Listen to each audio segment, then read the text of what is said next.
प्रताप के पिताजी का नाम क्या था? उदय सिंह। उदय सिंह जी मरते मरते, महाराणा प्रताप सबसे बड़े थे लेकिन उसके बावजूद राजा नहीं बना के गए, प्रताप के छोटे भाई को राजा बना गए। छोटे भाई का नाम था जगमाल। राजा महाराजाओं के टाइम में एक रिवाज होता कि भाई एक राजा के खूब सारे बेटे हैं, है ना। कहते उदय सिंह के 28 बेटे थे, प्रतापन जगमाल कितने भाई थे? 28 भाई थे। तो जब उदय सिंह जी मरे तो अंतिम संस्कार करने के लिए जाएंगे, तो वह बेटा जो अगला राजा बनेगा वो अंतिम संस्कार में भाग नहीं लेगा। राजा का वह बेटा जिसे अगला राजा घोषित किया गया है वह पिता के अंतिम संस्कार में भागे, बाकी सब परिवार वाले जलाने के लिए जाएंगे, वो नहीं जाएगा। ऐसा माना जाता था कि राजा के किसी भी प्रकार का दुख नहीं होता, तो न तो कोई बाल कटवाता था, ना रोता था, ना पिता के अंतिम संस्कार में भाग लेता, बल्कि उसके लिए कहा जाता कि तू राज तिलक की तैयारियां कर, हम लाश को जला के आ रहे हैं, तब तक तू नहा धो के तैयार रहना, आते तेरे को राजा बनाएंगे, क्योंकि राजा की सीट कभी भी खाली नहीं रहनी चाहिए। तो अब अगला राजा कौन बनेगा इनमें से? जगमाल। तो अंतिम संस्कार में भाग कौन नहीं लेगा? अच्छा, उदय सिंह की मृत्यु कहां पर हुई? गोगुंदा।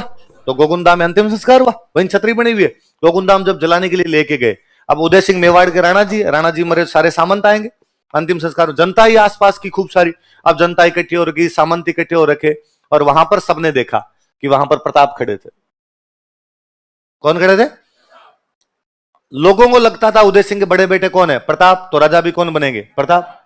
अब जनता ने जब प्रताप खड़े तो खुसर पुसर होनी शुरू की, प्रताप यहाँ कैसे है, प्रताप यहाँ कैसे है, ये तो रिवाज तोड़ रहे हैं, बड़ा जो बेटा राजा बनता है वो तो अंतिम संस्कार में भाग ही नहीं लेता, ये यहाँ पे क्यों आ गए? तो फिर खुसर पुसर हुई, तो किसी ने पूछा प्रताप से, भाई आप यहाँ कैसे? अपना तो रिवाज है कि जो भी अगला राजा बनेगा वो पिता के अंतिम संस्कार में भागे। प्रताप ने कहा अच्छा अच्छा अच्छा, अरे वो आपको पता नहीं होगा शायद, बाकी पिताजी मुझे राजा नहीं बना के गए, बल्कि राजा किसको बना के? जगमाल को राजा बना के चले गए। इसलिए जगमाल तो घर पे, देखो जगमाल नहीं आया हुआ यहाँ पे, और मैं जब राजा नहीं बनूंगा तो मैं तो पिता के अंतिम संस्कार में आऊं, बाकी वाले सारे भाई हम आए हुए। वहां मेवाड़ की जनता बगावत कर देती है। मेवाड़ जनता ने कहा नहीं साहब, इस समय जब देश संकटों से घिरा हुआ है, इस समय जब देश मेवाड़ अकबर जैसे बड़े शत्रु का सामना कर रहा है, उस समय किसी योग्य आदमी के पास में सारी सत्ता होनी चाहिए, और उदय सिंह के सारे बेटों में सबसे योग्य आदमी कौन है? प्रताप। आप योग्य हो, बहादुर हो, योद्धा हो, अच्छे प्रशासक हो, यदि आप मेवाड़ नहीं संभालोगे तो मेवाड़ अपने हाथ में नहीं बचेगा, मेवाड़ अपने हाथ से कभी भी निकल जाएगा। इसलिए हमें जगमाल राजा के रूप में नहीं चाहिए, हमारा राजा कौन होना चाहिए? तो प्रताप ने कहा यार बात तो सही है, पर इसमें मैं क्या कर सकता हूं, जो पिताजी करके जाएंगे वही होगा। तो वहां खड़े थे सलूम्बर के कृष्णदास चुंडावत। सलूम्बर के कौन खड़े थे? और हमने पढ़ा था कि मेवाड़ के राजा का राज तिलक कौन करेगा? सलूम्बर का सामंत कौन करेगा?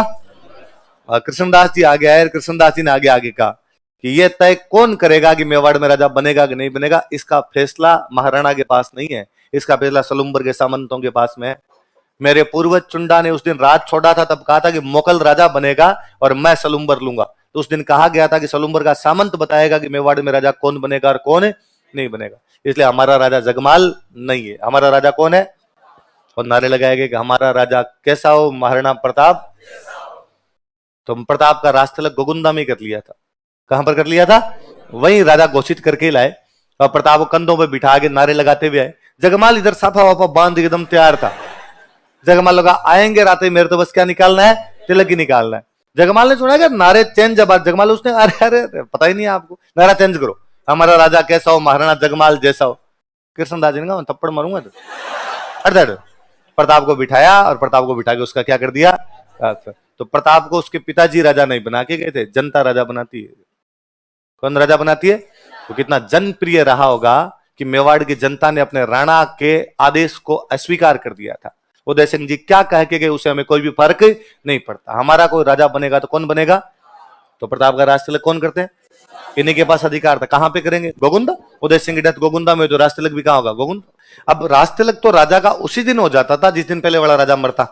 आज राजा मरा है, अंतिम संस्कार क्या हाथों हाथ क्या कर दिया करते? राज तिलक।